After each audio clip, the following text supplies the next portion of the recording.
Hello guys, आज मैं blue box के एपिसोड 15 को एक्सप्लेन करने वाला हूँ। लास्ट एपिसोड के एंड में चिनात्सु का बर्थडे का दिन स्टार्ट हुआ था और उसने ताइकी को ट्रेन से कहीं चलने को कहा था। अब वो ट्रेन पकड़ के बीच पे जाते हैं। ये वही जगह थी जहाँ चिनात्सु एलिमेंट्री स्कूल में आया करती थी। वो फटाफट अपना बैग जूता फेंक कर पानी में चली जाती है और ताइकी को भी बुलाती है। ताइकी उसे खुश देखकर अच्छा फील करता है। नेशनल के बाद वो पहली बार इतनी खुश दिख रही थी। वो नोटिस करता है चिनात्सु के पैर में रिबन नहीं था। चिनात्सु कहती है वो टूट गया, अब हमारे पास मैचिंग पेयर नहीं है, और फिर वो उस पे पानी फेंकने लगती है। कुछ ही देर में मौसम खराब होने लगा था, लहरें तेज हो रही थी। चिनात्सु स्लिप होकर गिरने ही वाली थी, पर ताइकी उसका हाथ पकड़ के उसे बचा लेता है। चिनात्सु थैंक्स कहती है। फिर ताइकी के पैर के नीचे पत्थर आ जाता है और वो गिर जाता है। वो कहता लगता है अब गीली पैंट के साथ ही मुझे ट्रेन से ट्रेवल करना पड़ेगा। चिनात्सु कहती है चिंता मत करो, जल्दी ही सूख जाएंगे। वो सनसेट होने तक वहीं रुकने का डिसाइड करते हैं और चिनात्सु ताइकी को उसके साथ आने के लिए थैंक्स कहती है। ताइकी कहता है तुम्हारा बर्थडे है ना, मैं तुम्हारे लिए केक लाया हूँ। चिनात्सु सरप्राइज हो जाती है। वो पूछती है तुम इसे साथ लाए थे? ताइकी कहता है हाँ, मैंने इसे कूल रखने के लिए बहुत सारे आइस पैक भी खरीदे थे। फिर वो उस पे बर्थडे कैंडल लगाता है। चिनात्सु कहते है तुम्हारा बर्थडे जनवरी में आता है ना? ताइकी कहता है हाँ, 15 जनवरी। चिनात्सु कहती है हम सेलिब्रेट करेंगे। वो कहती है तुम 15 साल के हो, हमारे बीच 2 साल का गैप है। ताइकी कहता है ज्यादा नहीं है। फिर वो उसके लिए हैप्पी बर्थडे का सॉन्ग गाता है। चिनात्सु बहुत खुश थी। फिर हवा से कैंडल मुझ जाती है। चिनात्सु कहते है कोई बात नहीं, ऐसे ही खा लेते हैं। फिर दोनों केक खाते हैं। ताइकी कहता है अगले साल जब मेरा भी रिबन टूटेगा तो हम दोबारा से मैचिंग पेयर पहनेंगे। चिनात्सु खुशी से हाँ कहती है। उसके बाद बारिश चालू हो जाती है और दोनों भागते हुए स्टेशन जाते हैं। वो पूरी तरह भीग चुके थे। ताइकी कहता है मॉम मुझे कच्चा चबा जाएगी। तभी वो देखते हैं वहाँ नोटिस लगा हुआ था। लैंडस्लाइड होने की वजह से ट्रेन सर्विस को बंद कर दिया गया था। दोनों शॉक हो चुके थे। अगले सीन में दोनों होटल रूम में थे। ताइकी मॉम को बताता है हम बीच पे आए थे पर लैंडस्लाइड की वजह से यहीं फंस गए हैं और यहाँ बस एक ही रूम खाली है, पर आप चिंता मत करो, यहाँ पूरी गैंग है तो सब ठीक है। फोन पे तो उसने बड़ी आसानी से बोल दिया था, पर अब उसकी हालत खराब हो रही थी क्योंकि वो चिनात्सु के साथ एक ही रूम में रहने वाला था। वो सोचता है बस उसे मुझसे नफरत ना हो जाए। वैसे मैं कुछ गलत थोड़ी ना कर रहा हूँ। उम्मीद है वो निराश नहीं होगी कि उसके बर्थडे वाले दिन ये सब हो रहा है। फिर चिनात्सु आती है। वो पूछती है मॉम ने क्या कहा? ताइकी कहता है कुछ नहीं, बस ध्यान रखने को कहा। वो सोचता है आज मैं सो नहीं पाऊंगा। तभी चिनात्सु कहती है चलो कार्ड गेम खेलते हैं। वो लॉबी से कार्ड्स लेकर आई थी। ताइकी कहता है बर्थडे गर्ल के लिए कुछ भी। वो गेम स्टार्ट करते हैं। तभी चिनात्सु को नागिशा का कॉल आता है। ताइकी पूछता है अगर उसे अकेले में बात करनी है तो वो बाहर चले जाता है। चिनात्सु कहती है इसकी जरूरत नहीं है। चिनात्सु कॉल उठाती है। वो वीडियो कॉल था। नागिशा उसे बर्थडे विश करती है और ताइकी फटाफट नीचे लेट जाता है। हालांकि उसको भी समझ आ गया था कि इसकी कोई जरूरत नहीं थी। चिनात्सु कहती है सेलिब्रेट करने के लिए कॉल किया है? नागिशा कहती है हाँ, पर कुछ और बात भी करनी थी। वो कहती है आज तुम थोड़ी उदास लग रही थी, मुझे पता है तुम पे बहुत प्रेशर आ गया है, पर मैं तुम्हें सपोर्ट करने के लिए हमेशा हूँ। तुम देखना अगली बार हम और अच्छा करेंगे। वो कहती है मुझे बस यही कहना था,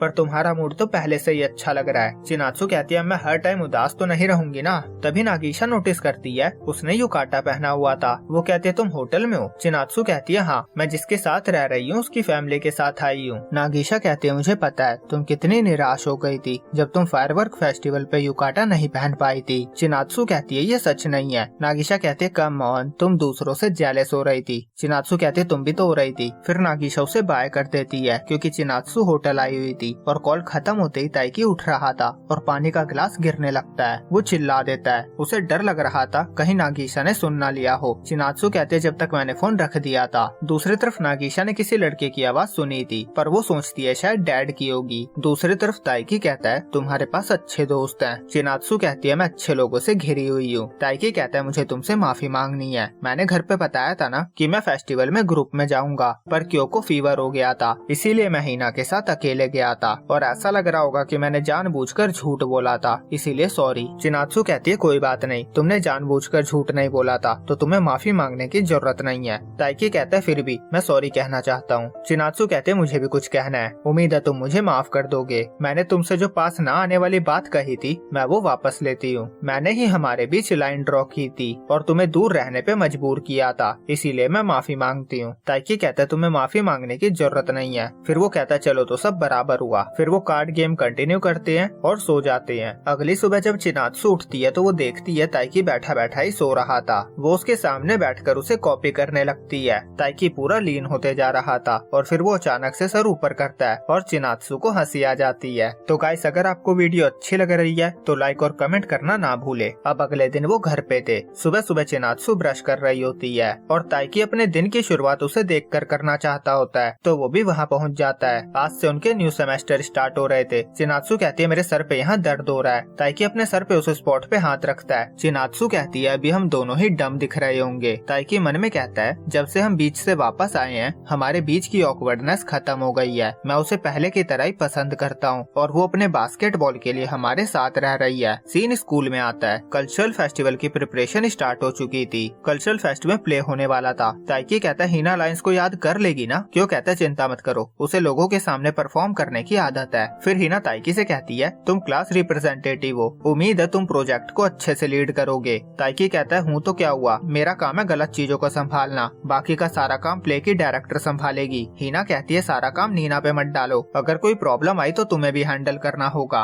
ताइकी कहता है तो तुम कोई प्रॉब्लम खड़ी मत करना, जड़ तो तुम ही हो। फिर वो कहता है मैं भी एक्साइटेड हूँ, चिंता मत करो, जितना होगा उतना सपोर्ट करूंगा। फिर एक लड़का ताइकी को सभी पार्टिसिपेंट्स की लिस्ट देता है और उसे सेकेंड ईयर के क्लास के रिप्रेजेंटेटिव को देने को कहता है। जब ताइकी लिस्ट देने जाता है तब क्यों हीना से कहता है मैंने ताइकी से नहीं पूछा, पर तुमने उससे अपनी फीलिंग कन्फेस कर दी है ना कि तुम उसे पसंद करती हो। हीना शॉक हो चुकी थी। क्यों पूछता है सब ठीक तो है ना? हीना कहती है वो चिनात्सु को पसंद करता है और वो एक साथ रहते हैं, पर वो एक्सेप्ट करती है कि वो उसे लाइक करती है। दूसरी तरफ ताइकी चिनात्सु की क्लास में लिस्ट देने जाता है, पर वहाँ चिनात्सु के अलावा कोई नहीं था। सब कल्चरल फेस्टिवल के लिए प्रैक्टिस करने गए हुए थे। चिनात्सु कहती है अंदर नहीं आओगे क्या? ताइकी अंदर जाने में नर्वस हो रहा था। फिर वो जाकर उसे लिस्ट देता है और कहता है उसकी सीट विंडो के साथ वाली है, कितनी अच्छी सीट है उसकी। चिनात्सु कहती है आज ही सीट चेंज हुई है। ताइकी कहता है हमारी भी, क्योंकि नया सेमेस्टर है। चिनात्सु पूछती है तुम्हारी सीट कहाँ है? ताइकी बताता है उसके साथ वाली। चिनात्सु कहती है अगर हम 1 ईयर आगे पीछे नहीं होते तो तुम मेरे साथ वाली सीट पे होते। ताइकी कहता है अगर तुम 1 साल बाद जन्मी होती तो मैं तुम्हारा होमवर्क कॉपी कर पाता। चिनात्सु कहती है अपना होमवर्क खुद करो। वो उसे बैठने को कहती है। ताइकी कहता है पीछे बैठकर भी तुम क्लास में सोती नहीं होगी ना? चिनात्सु कहती है हाँ मैं नहीं सोती। वो कहती है पर मैं इमेजिन कर सकती हूँ तुम अपने डेस्क पे सो रहे हो और टीचर तुमसे क्वेश्चन का आंसर पूछ रहे हैं और मैं तुम्हें उठाने की कोशिश करती हूँ पर तुम नहीं उठते। फिर टीचर के चिल्लाने पे तुम उठते हो और मैं तुम्हें आंसर बताती हूँ और फिर दोनों हंसते हैं। वो कहती है तुम्हें एक ग्रेड स्किप करना होगा, मतलब एक क्लास जंप करके डायरेक्ट चिनात्सु की क्लास में आना होगा। ताइकी कहता है ऐसा हो सकता है? चिनात्सु कहती है मजाक कर रही हूँ। फिर टीचर आते हैं और ताइकी चला जाता है। वो सोचता है अगर क्लास जंप करना पॉसिबल है तो मैं करूँगा। स्टार्टिंग से ही हमारी क्लास और स्पोर्ट्स दोनों अलग है, मैं बस उसे नेट के दूसरी तरफ से ही देख पाता हूँ और सोचता हूँ अगर हम साथ नहीं रह रहे होते तो हमारा एक दूसरे से कोई मतलब नहीं होता। अगले सीन में वो घर पहुँचता है। चिनात्सु की मॉम आई हुई थी। वो पूछता है वो जापान में क्या कर रही है? चिनात्सु की मॉम कहती है चिनात्सु के दादा गिर गए हैं तो मैं कुछ दिनों के लिए यहीं रहने वाली हूँ। ताइकी उनकी कंडीशन पूछता है। चिनात्सु की मॉम कहती है घबराने वाली बात नहीं है, बस अगले महीने सर्जरी होनी है, इसीलिए मैंने सोचा मैं यहाँ रेंट पे अपार्टमेंट ले लेती हूँ। और ताइकी की मॉम बताती है अब से जब तक चिनात्सु की मॉम जापान में है चिनात्सु उनके साथ ही रहेगी। और यहीं पे ये एपिसोड एंड होता है।